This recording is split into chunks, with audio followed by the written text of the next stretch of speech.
एक छोटा सवाल मैं निमंत्रण अगला पूछता, आज हरियाणा के सीएम को भी निमंत्रण पहुंच गया, मंत्री जी दे आए नंदी जी, लेकिन ये अखिलेश यादव पर निमंत्रण नहीं पहुंचा। क्या चक्कर है? ये पीडीए पत्रकार वाला आ गया इसलिए?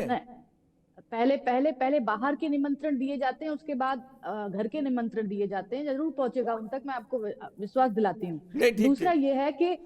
दूसरा ये है कि उत्तर प्रदेश में अगर कुंभ पर बात हो तो पॉजिटिव बात होनी चाहिए। कुंभ का जो आधार रखा गया था, दो विचारधाराएं थी, अलग अलग विचारधाराओं को एक करके समुद्र मंथन हुआ था, उसके बाद अमृतपान हुआ था, और उसके बाद फिर जो हुआ, पूरी कहानी पूरे सबको पता है कि सब दो विचारधाराएं एक होकर तब साथ आई थी, तब मंथन में हमें अमृत की प्राप्ति हुई थी। उसी में छलका हुआ जो अमृत था उसे हम कुंभ की उपाधि देते हैं, और तब से हम मनाते आ रहे हैं। तो हमारी श्रद्धा का ये सवाल है।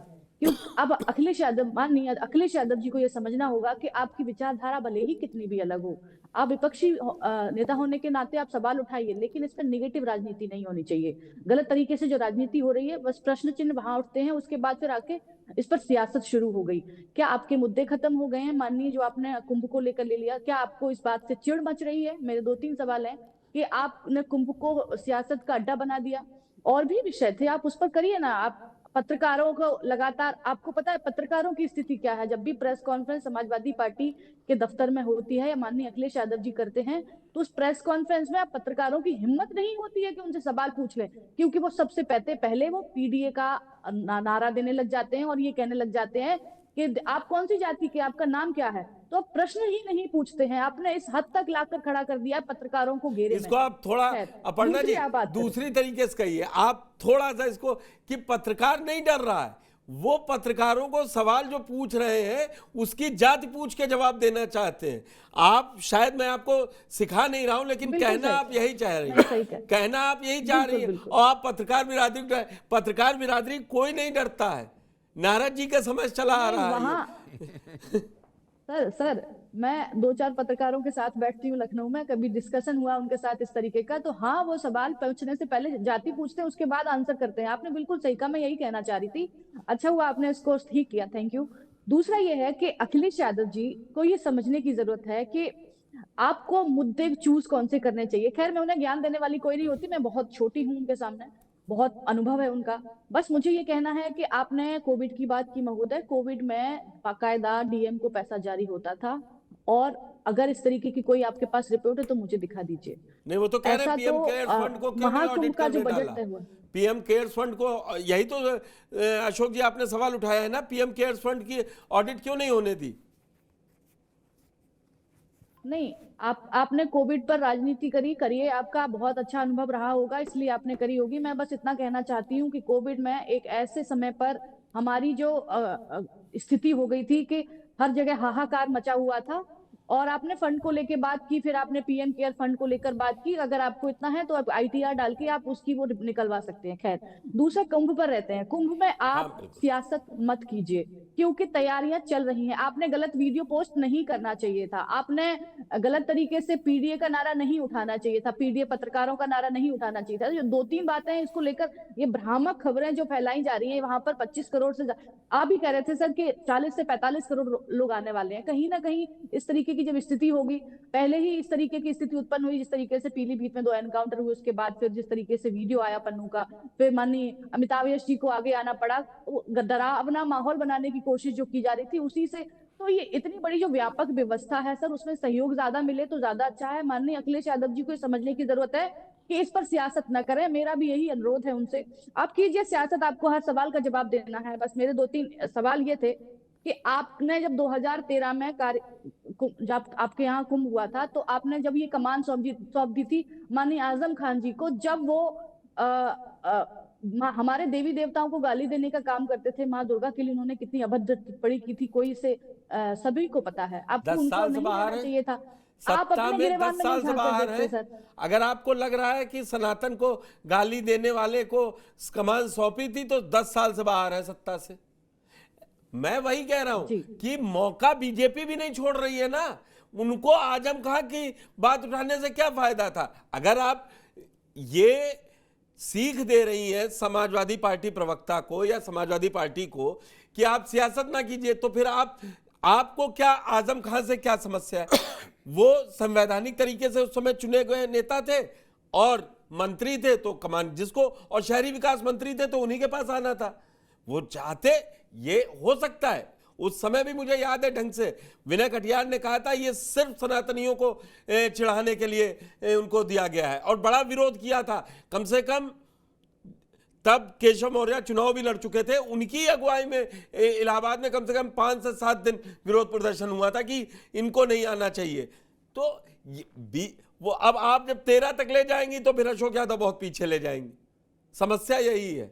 फिर मैं चाहता हूं मौजूदा कुंभ को अच्छे से एक ऐतिहासिक कैसे बने, वो आप विपक्ष के भी सुझाव ले लीजिए, और सत्ता पक्ष जो काम कर रहा है उसको अच्छे से खत्म करवाएगा तो अपने आप ही अच्छा रहेगा।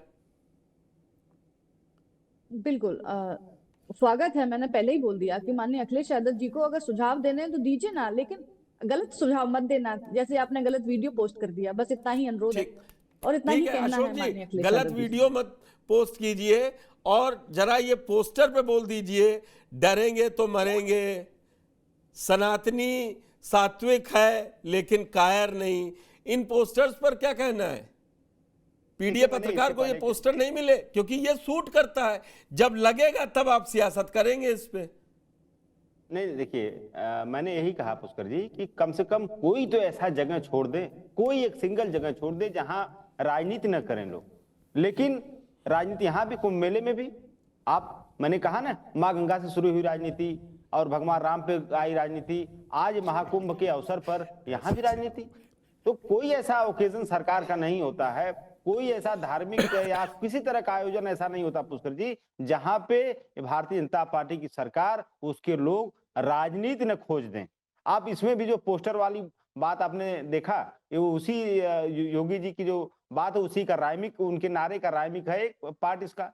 तो वही राजनीति यहां भी चल रही है। तो आपने जो सवाल किया कि समाजवादी पार्टी राजनीति क्यों कर रही है, तो इसका आपको रिजोनेंस होगी, कई गुना आवाज आपको मिल रही होगी कि कई गुना राजनीति कर कौन रहा है ऐसे धार्मिक आयोजनों पे। मैंने पहले ही कह दिया कि राजनीतिक लाभ और आर्थिक लाभ का अर्जन ही इस तरह के धार्मिक आयोजनों का भारतीय जनता पार्टी का मुख्य उद्देश्य रहता है। सिर्फ 2 उद्देश्य रहता है, राजनीतिक और आर्थिक अर्जन, और इसके अलावा कोई इसका उद्देश्य नहीं रहता पुष्कर जी। सिर्फ और 2 उद्देश्य रहता है। और आजम खान जी के ऊपर अपर्णा जी बोल रही है, अपर्णा जी बोल रही है कि आप ले लेते।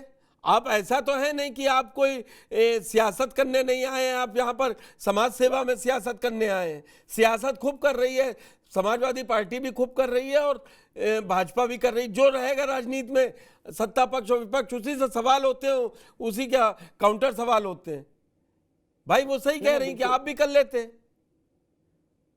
देखिए पुष्कर जी, हर व्यक्ति का एक लेवल होता है, हर दल का एक लेवल होता है कि वो उससे नीचे नहीं जा सकता। लेकिन भारतीय जनता पार्टी का कोई लेवल नहीं है, ये कहीं भी जा सकते हैं, किसी भी हद तक नीचे जा सकते हैं राजनीति के लिए। मैं इस बात को इसलिए कह रहा हूं क्योंकि आप अगर पिछला इतिहास उठा के देखेंगे, जो जो चीजें मैंने गिनाई आपको, चाहे कोविड की बात गिनाई हो, चाहे मां गंगा की बात गिनाई हो, चाहे भगवान राम की बात गिनाई हो, जो भी बातें मैंने गिनाई है यहाँ पे, आप अगर उसका विश्लेषण करेंगे सटीकता से तो आपको इस बात का पूरी तरह से देखने को मिलेगा कि यहाँ पे राजनीति करने के लिए और आर्थिक धनोपार्जन कर सकते हैं आप, वो करने के लिए भारतीय जनता पार्टी कितना नीचे तक गिर सकती है। इसलिए हम लोग इस बात से लेकर कोई बहुत आश्चर्य नहीं है कि इस तरह की पोस्टरबाजी वहां पे क्यों हो रही है। ये तो हम लोग जान रहे थे कि पोस्टरबाजी ये लोग करेंगे, और इसका उद्देश्य सिर्फ और सिर्फ एक है कि जो कुंभ मेले में इस तरह पोस्टर लगाया जा रहा है, वो भाई 2027 का चुनाव दिख रहा है इनको। अभी मंदिर उदिर खोज रहे थे, अब कुंभ में पोस्टरबाजी करेंगे। और दूसरी बात, जो आजम खान साहब को लेकर कई बात यहाँ पे आ गई,